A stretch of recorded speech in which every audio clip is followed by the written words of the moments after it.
Assalamualaikum warahmatullahi wabarakatuh. Apa kabar? Kembali berjumpa dengan saya Hirsu Arif dari Forum News Network.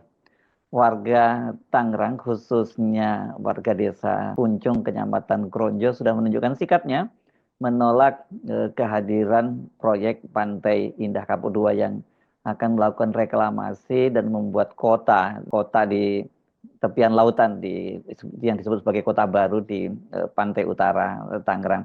Dan hal itu ditandai dengan aksi simbolis berupa penyegelan proyek Pantai Indah Kapuk II yang berlangsung hari Sabtu tanggal 1 Januari 2025. Itu hari kemarin ya. Tetapi yang perlu kita waspadai dari peristiwa kemarin itu, tampak sekali bahwa Pantai Indah Kapuk ini menggunakan berbagai cara agar tetap proyek-proyek mereka bisa aman di situ, termasuk dengan mengadu domba antara warga dengan preman bayaran. Dan yang lebih mengkhawatirkan lagi itu terlihat bahwa mereka juga mencoba membenturkan ormas seperti Nahdlatul Ulama dengan ex-HTI, ya, Hizbut Tahrir Indonesia. Dan itu kan mereka menyebutnya bahwa simbol kehadiran HTI di sana itu dengan hadirnya pengacara Ahmad Khosinuddin.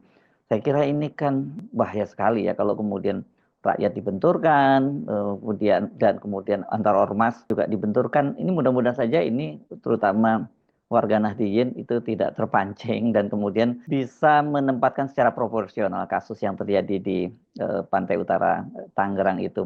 Benar ada beberapa aktivis dari Nahdlatul Ulama, bahkan termasuk figur seperti mantan Ketua PBNU Said Agil Syirat yang dia hadir di sana menyatakan dukungannya terhadap proyek Pantai Indah Kapuk II ini. Juga ada beberapa orang yang saya nggak tahu tiba-tiba muncul dengan nama Gus-Gus gitu yang kemudian juga menjadi pembela dari Pantai Indah Kapuk II.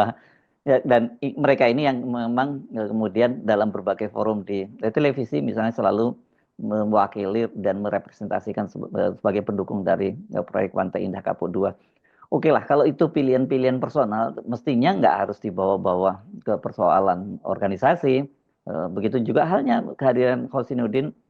Katakanlah Khosinuddin ini benar dia adalah mantan atau ex-aktivis HTI. Toh HTI kan sudah secara resmi dibubarkan oleh pemerintah gitu. Tetapi kan mereka sebagai warga negara, apalagi orang seperti Khosinuddin itu adalah seorang pengacara, dan kemudian dia itu tentu saja pengacaranya bukan pengacara yang sekedar profesional mendapatkan bayaran, tapi dia adalah pengacara pejuang atau pengacara aktivis gitu. Wajar kalau dia kemudian ketika melihat kezoliman di kawasan Tangerang, dia turun bela diri. Bukan berarti kemudian HTI-nya menyusup, karena saya tidak melihat banyak ex-aktivis HTI yang ikut membantu di Tangerang ini. Mungkin ada beberapa orang, tapi yang menonjol figurnya adalah Ahmad Khosinuddin. Mengapa saya mengkhawatirkan soal ini? Karena satu kan rakyat di sana itu sudah menderita sebenarnya dengan penggusuran-penggusuran yang dilakukan oleh Agung Sedayu Group yang membayar murah lahan-lahan mereka, lahan-lahan persawahan produktif, kemudian mereka empang-empang atau tambak mereka yang produktif dibayar dengan murah. Dan kemudian ketika mereka ini sekarang menuntut haknya, kok kemudian malah dihadap-hadapkan dengan preman bayaran.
Nah, dari sini aja kan kita melihat bahwa bagaimana ini kalau kehadiran dari aparat kepolisian misalnya tidak segera mereka mencegah, itu bisa terjadi bentrokan antara warga dengan preman bayaran, dan yang lebih berbahaya kalau kemudian ini menimbulkan bentrokan, memunculkan kerusuhan rasial, kan jangan sampai terjadi.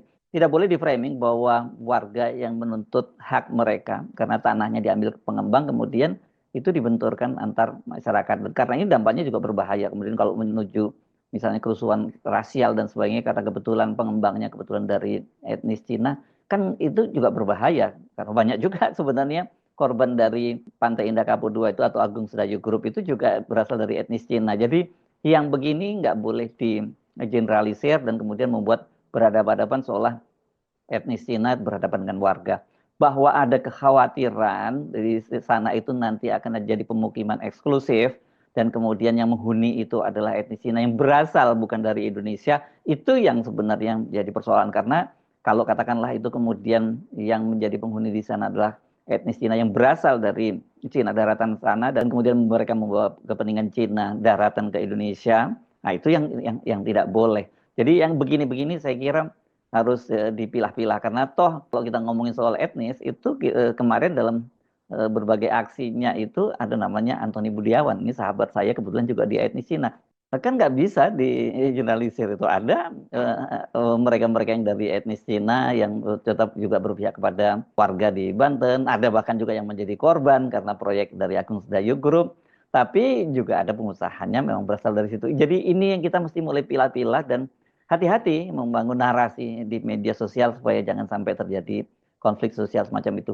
Begitu juga halnya dengan Hosinuddin, ya. Ini Hosinuddin sejak awal kan dia memang selalu bersama dengan para aktivis, para kelompok koalisi masyarakat sipil yang berpihak dan mendukung rakyat di kawasan Pantai Utara Tangerang ini. Dan karena itu ketika Hosinuddin datang ke sana dalam kapasitas itu dia sebagai seorang aktivis dan juga seorang pengacara. Ya? Ada apa? Main aja sana, main. Ini nampaknya masyarakat ada di sini. Main aja. Main kemana? Main kemana? Ya, soal-soal apa aja. Jalan aja. Tahan dulu. Jangan berhenti, ayo dulu. Ini yang seringnya dia sosial yang bikin perlu mancing kan Pak. Pengunjung perlu mancing mau solar pincang. Lurus.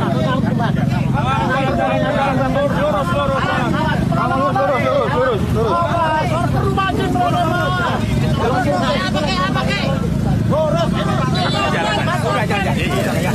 Lihat. Baru aja Pak. Awal dapat.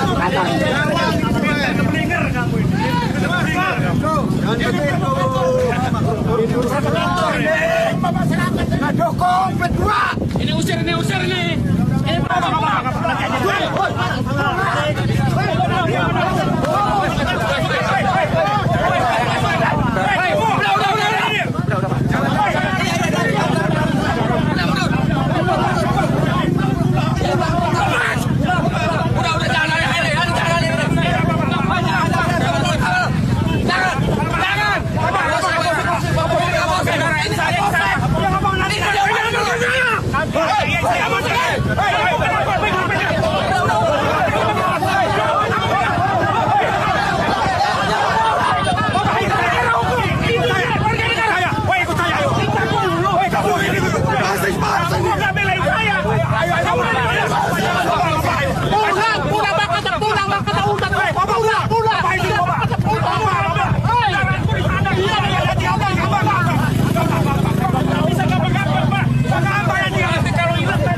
Kendaraan nanti saya amankan ya.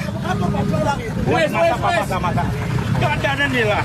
Nah, kelihatan sekali bahwa di situ memang Hosinuddin juga itu dihadang oleh preman bayaran. Sementara warga tentu menyambut dia sebagai sebagai hero karena dia membela kepentingan rakyat di situ.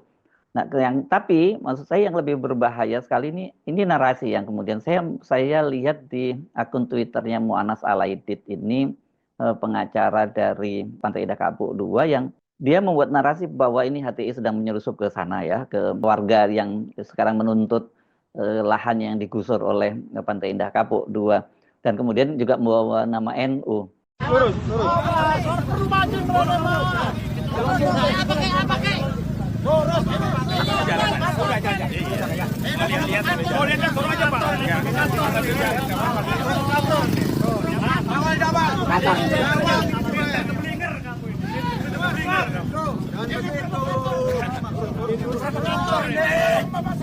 Dukung berdua. Ini usir ini.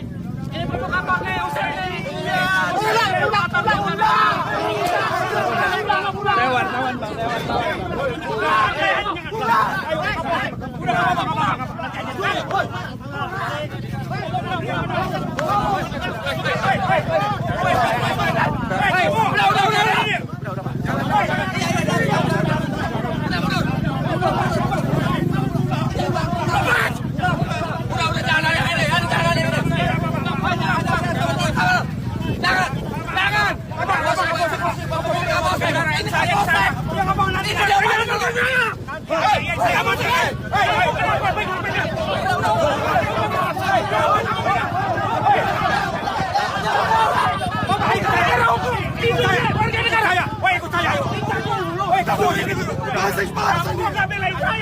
Sejauh ini kan kalau kita amati juga tidak, NU secara organisatoris juga tidak terlibat dalam kasus menjadi backing dari Pantai Indah Kapuk II.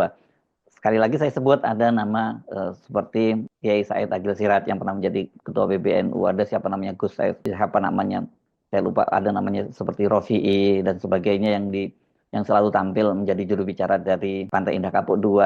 Mereka ini lebih merupakan representasi dari perorangan yang kita tidak tahu apa motivasinya sehingga kemudian mereka mendukung Pantai Indah Kapuk II, walaupun nggak salah kalau kemudian banyak netizen yang mencurigai tentu ada motif ekonomi di balik sikap mereka membela Pantai Indah Kapuk II. Saya kira ini pemerintah mesti hati-hati dalam soal ini, mesti bisa melihat dengan jernih, karena ini kalau Banten ini kan bagaimanapun juga ini daerah perlawanan ya sejak zaman Belanda gitu. Kalau toh mereka selama ini diam saja, itu kan bisa menjadi semacam bara yang setiap saat bisa meledak kalau tidak ditangani dengan cara yang proporsional.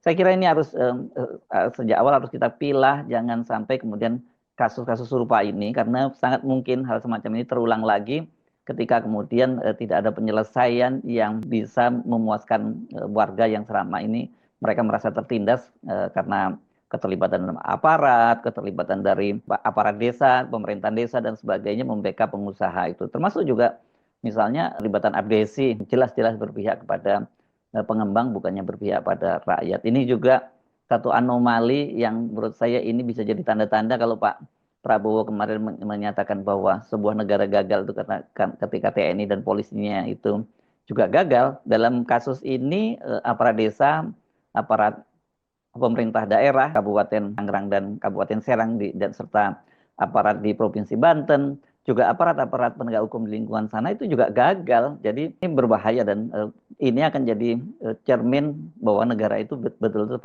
seperti dikhawatirkan oleh Pak Prabowo menjadi negara yang gagal. Saya Arif Arif dari Forum News Network. Sampai jumpa lagi. Assalamualaikum warahmatullahi wabarakatuh.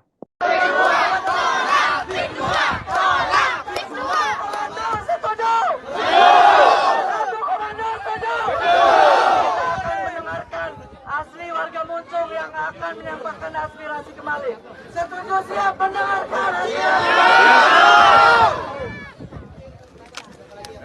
Yang terhormat kepada Ibu Lili.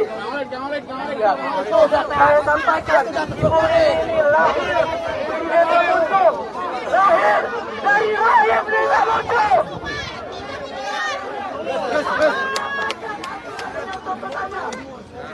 Siap mendengarkan?